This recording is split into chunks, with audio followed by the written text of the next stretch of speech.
ఈ రోజే డౌన్లోడ్ చేయండి, మీ ఫేవరెట్ షోస్ చూడండి. ముహూర్తం టైంకి ఒక స్లిప్ తీసి అందులో ఏ పేరైతే వస్తుందో ఆ పేరే బాబుకు పెడదాం.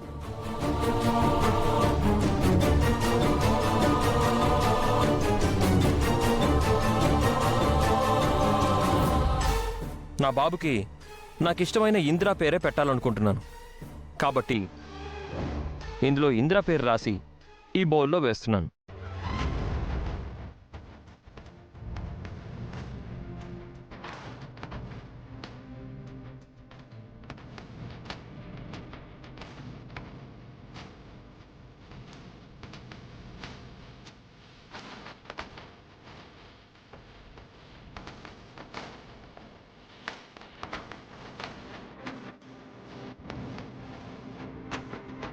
అందరూ గుర్తుపెట్టుకోండి, లక్కీ డ్రాలో ఏ పేరు వస్తే ఆ పేరే బాబుకి పెట్టబోతున్నాం. ఎట్టి పరిస్థితుల్లోనూ ఆ ఇంద్రాగాడి పేరు మాత్రం రాకూడదు. భగవంతుడా, ఎలాగైనా ఇంద్రగారి పేరే రావాలి, బాబుకి ఆ పేరే ఉండాలి.